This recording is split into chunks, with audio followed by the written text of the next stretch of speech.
My name is Daniel Dinsner, and I go to the Perkins School for the Blind. Daniel was born November 15th, 1991. Daniel has a genetic disorder. It's called Alström syndrome. And when he was 7, there was about 108 cases in the world. It affects their eyes, their hearing, causes scoliosis. There's no treatment for it. Mainly when I was like 4 or 5, when I started running into objects I didn't used to run into, like trees or furniture or whatever. Life at school was hard for him. He didn't have many kids to play with. He had like 2 separate lives, life at home and life at school. I was very shy. I mean, you could ask me stuff and I may not give you, full answers, or I may just not answer you at all. Because he lost his sight to the point where he could no longer see anything, so he started going to Perkins in the 6th grade. They specialize in children that are blind and to their other individual needs, and they let them flow at their own pace and continuously, on a daily basis, challenge them into doing more than what they think they can do. The first memory that I have about Perkins is when I went for the interview and I said I could only have a couple of hours, and then I spent the whole day there. I met a boy named Jesse Isabel, and because we were such slow eaters, everybody else had gotten up and we were still sitting there eating and talking and just getting to know each other for the first time. Jesse and I were in all the same classes, English and math and gym and PT and OT and art. They did everything together. For Jesse, it was the first time that he got to experience having a best friend. Because our personalities were so alike, we could talk about issues that both of us were thinking, and we could kind of know what the other person was feeling without really having to say anything. Jesse and I would talk about relationships and talk about the different girls that we liked and different things that we liked about the girls. Just laugh and have a good time.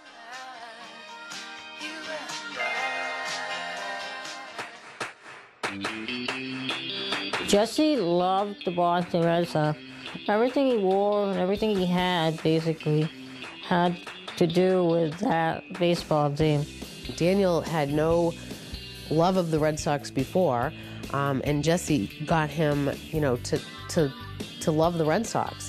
Jesse and my favorite Red Sox player was David Ortiz. He'd always come up when they were down and they needed a big hit, and he'd always win the game for them. They got a wonderful tour of Fenway Park as a field trip. All around Fenway, they got to go out to the pitcher's mound, the radio box. It was an absolutely incredible day. It was very fun to see all the ballparks that we listened to on TV. It really was like the center of his life. He just really had a deep connection to that ball team. The gym teacher announced that they were going to start the swimming, so we both chose that sport to do. The encouragement that they gave each other was unbelievable. Someone had said something about the kids not being able to see, and Jesse said, "Doesn't matter whether we see or not, we're going to beat them." At that swim meet was when we really saw the two of them, together on a team and rooting for the other kids and cheering each other on. We brought half our family with us to see a swim competition. Aunts, uncles, mom, dad, grandma. It was one of the greatest things we've ever seen. Their team is all girls, so it was kind of interesting that all the people that we were competing against were high school girls. We did flirt with girls that we saw at the swim meet. Sorry to bump into you, I just didn't see you there.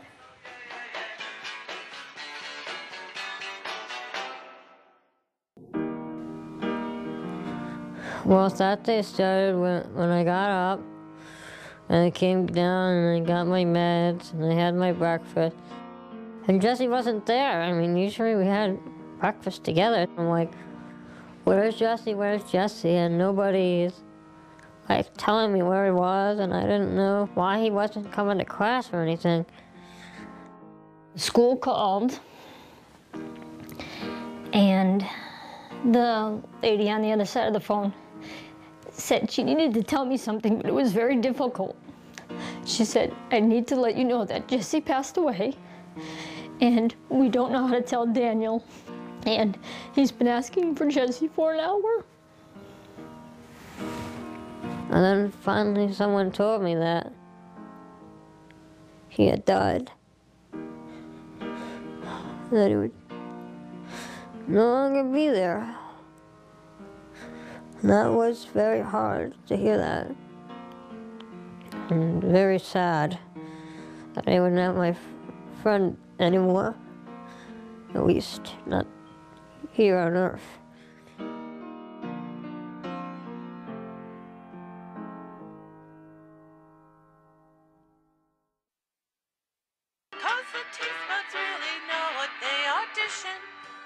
Good morning and welcome to the Taste Buds Food for Thought. I'm Carol. We have Daniel here with us today. It's my son Jesse's best friend. Good morning. Daniel is very, very special. And I thank his mother every weekend that she lets me take him. He's just so kind-hearted and loving and just so much like Jesse. He's very special. He's wonderful. And I'm so happy that he's still in our lives and will always be in our lives. What we once enjoyed and deeply loved, we can never lose, for all that we love deeply becomes a part of us, by Helen Keller. Very good. Daniel has a very strong faith in God. And I explained to him that God needed to have Jesse with him now, and that he would see him later. We would always keep Jesse in our memories, in the forefront of everything that we did. Daniel, you are so close to the field, it is unbelievable. How close? The side of first base. Yeah, you can practically reach out and touch it. At the fourth, the designated hitter, Number Ortiz. David.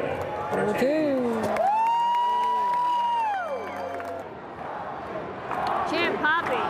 Poppy, Poppy, Poppy, Poppy, Poppy. Home run.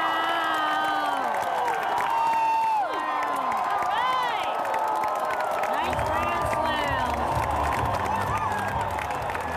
Jesse, you will always be remembered.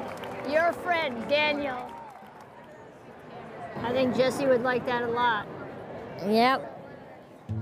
When I want to have a good thought about Jesse, I think him being up there with Ted Williams, striking out all the good Yankees players.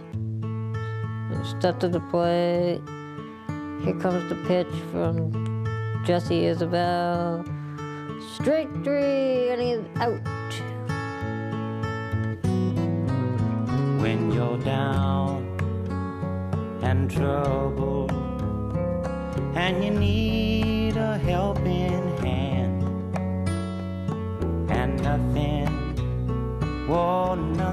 is going right. Close your eyes and think of me, and soon I will be there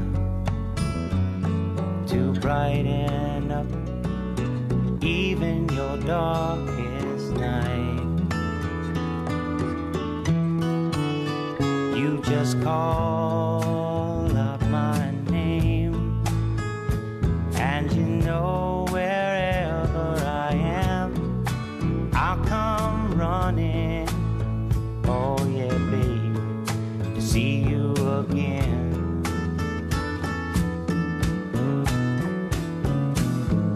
Spring, summer, or fall, now all you got to do is call, and